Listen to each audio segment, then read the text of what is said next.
অবস্থা হবে আপনি একবার ভাবুন। আমি অ্যাফ্রেড যে এইভাবে কিন্তু আর্গুমেন্ট এগিয়ে নিয়ে যাওয়া সম্ভব নয়। রিয়েলি আমি ভয় পাচ্ছি। হ্যাঁ, কোনো একটা সময় হয়তো এভাবে নিয়ে যাওয়া সম্ভব হতো, কিন্তু এখন সময় বদলে গেছে, অনেকটা সময় এগিয়ে গেছে। উকিল বাবু, সময় এগোক বা পিছোক, যাহা সনাতন তা সনাতনই থাকবে। সনাতন মানে শাশ্বত, মানে চিরন্তন, আর সত্যিটা ঠিক তাই।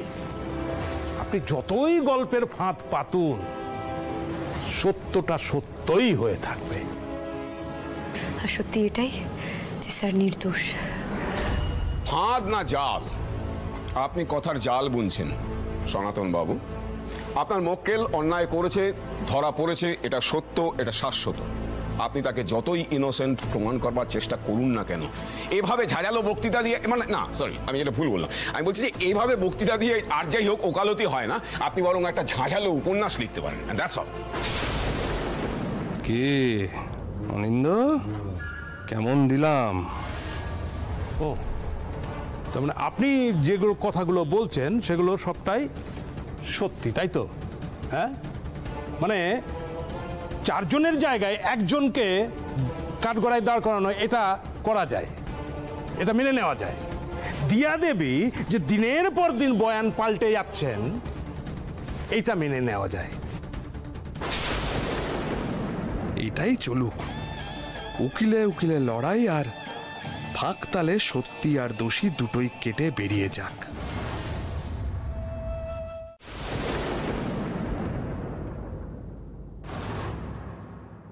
Repent, point to be noted my lord. অনুশোচনা করছিলেন।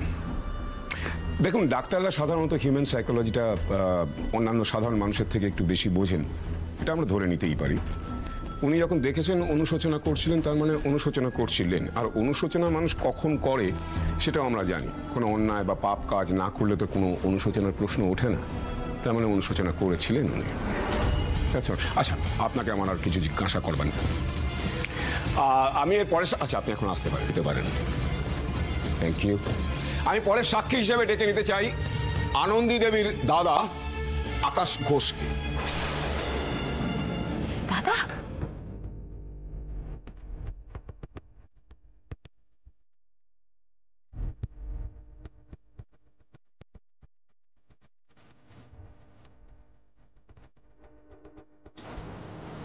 Please come.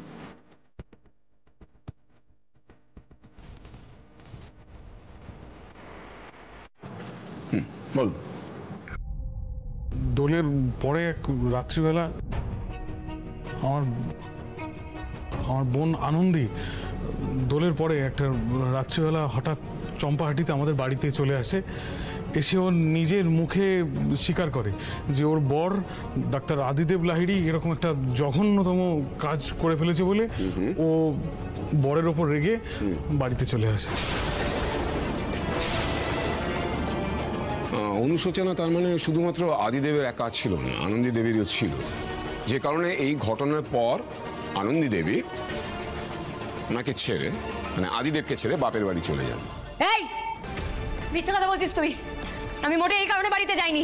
ধর্মাবতার, আমার স্বামীর সম্বন্ধে কে কি মনে করে, কে কি বিশ্বাস করে আমি জানি না, তবে আমি এটুকু বিশ্বাস করি যে উনি নির্দোষ, উনি কোনো অন্যায় করতে পারেন না। এই দাঁড়িয়ে দাঁড়িয়ে মিথ্যা কথা বলছিস কেন তুই? ভুলভাল রিজন দেখাচ্ছিস কেন? আপনি যদি আর একবারও এরকম করেন কোর্টের মধ্যে, তাহলে পরে কিন্তু কোর্ট আপনার এগেনস্টে ব্যবস্থা নিতে বাধ্য হবে। এভাবে বাধ্য করবেন না।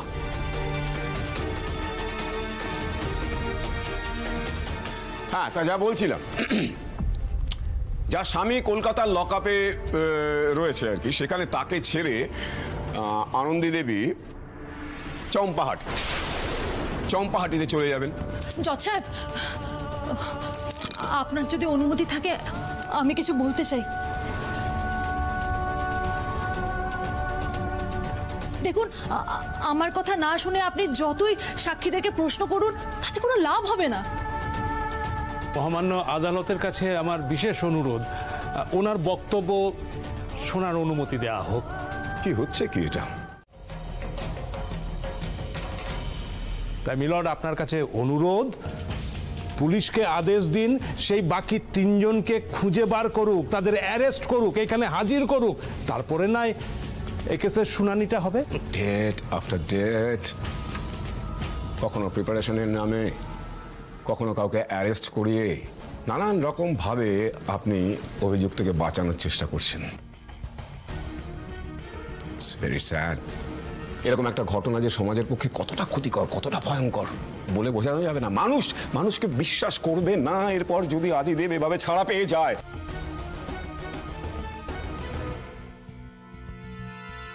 শাস্তি দিতে হলে দোষীকে সেটা সবার আগে জানা জরুরি। আজ শুনানিতে এটা স্পষ্ট যে শুধু আদিদেব লাহিড়ী ওই দিন ছিল না, তার সাথে আরো 3 জন ছিল, যার উল্লেখ এতদিন কোথাও ছিল না। আর আজ যখন এই সত্যিটা জানা গেছে তখন এই তদন্ত হবে। এই আদালত পুলিশকে নির্দেশ দিচ্ছে বাকি অভিযুক্তদের দ্রুত অ্যারেস্ট করা হোক।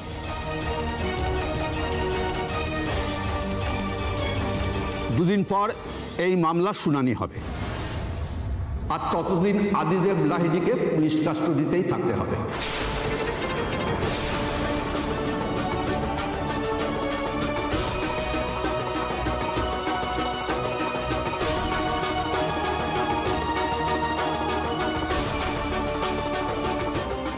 আমি আউটডেটেড, ভালো করে একটু পড়াশোনা করে এসো, বুঝলে? নাহলে পরের ডেটটা আর পারবে না।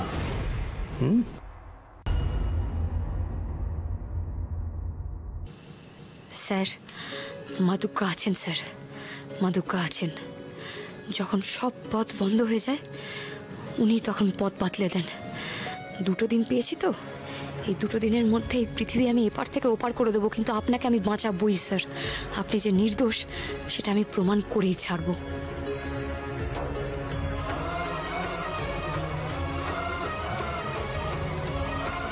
আপনি কথা রাখেন আনন্দী, নিজের সাধ্যের বাইরে গিয়ে হলেও রাখেন।